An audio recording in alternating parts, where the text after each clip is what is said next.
ओम नमो भगवते वासुदेवाय नमः।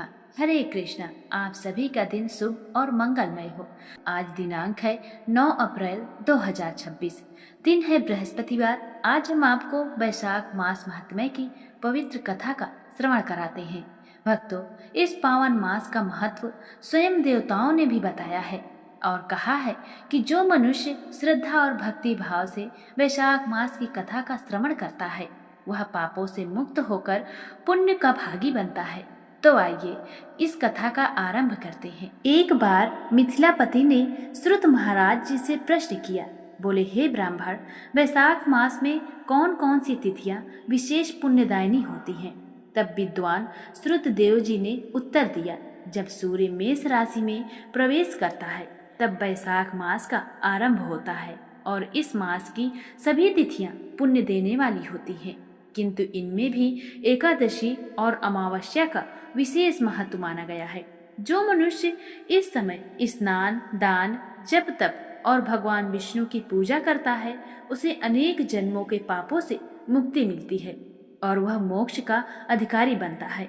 वैशाख मास में सभी के लिए समान रूप से फलदायी है, चाहे मनुष्य धनी हो या निर्धनी, स्वस्थ हो या रोगी, स्त्री हो या पुरुष, बालक हो या वृद्ध। इस मास में किया गया पुण्य कभी व्यर्थ नहीं जाता। जो व्यक्ति इस मास में श्रद्धा से कथा सुनता है वह जीवन में सुख और शांति प्राप्त करता है। श्रुत देव आगे कहते हैं कि वैशाख मास की अमावस्या विशेष रूप से पितरों को तृप्त करने वाली होती है।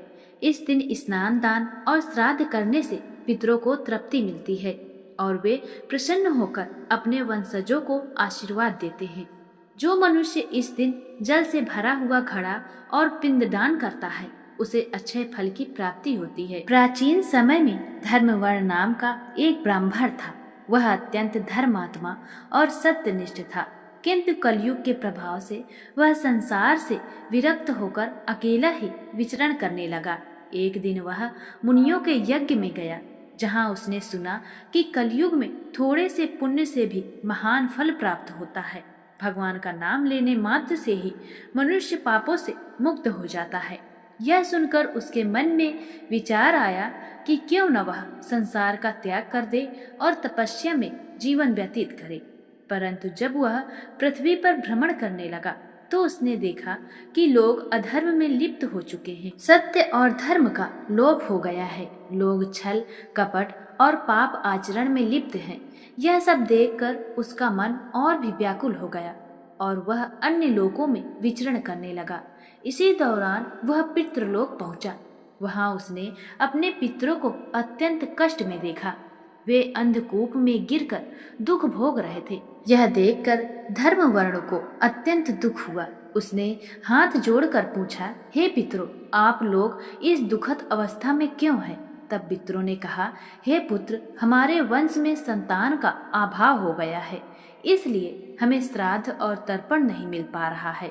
इसी कारण हम इस कष्ट को भोग रहे हैं। अब हमारे वंश में तुम ही एकमात्र बचे हो।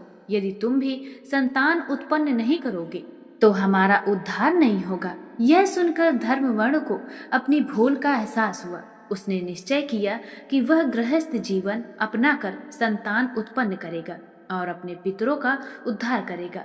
पितरों ने उसे बताया कि वैशाख मास में स्नान, दान और श्राद्ध करने से उन्हें मुक्ति मिल सकती है। अतः वह तुरंत पृथ्वी पर लौट आया और वैशाख मास में विधि पूर्वक स्नान किया, देवताओं, ऋषियों और पितरों का तर्पण किया और अमावस्या के दिन श्राद्ध और दान किया। उसके इस कर्म से पितरों को मुक्ति प्राप्त हुई। इसके बाद उसने विवाह किया और धर्म पूर्वक जीवन व्यतीत करते हुए उत्तम संतान प्राप्त की और भगवान विष्णु की भक्ति में लीन होकर अंततः मोक्ष को प्राप्त हुआ। भक्तों, इस कथा से हमें यह शिक्षा मिलती है कि वैशाख मास का पालन करना अत्यंत आवश्यक है। इस मास में किया गया प्रत्येक शुभ कर्म कई गुना फल देता है। विशेष रूप से पितरों के लिए किया गया श्राद्ध उन्हें तृप्त करता है और हमारे जीवन में फिर सुख समृद्धि लाता है।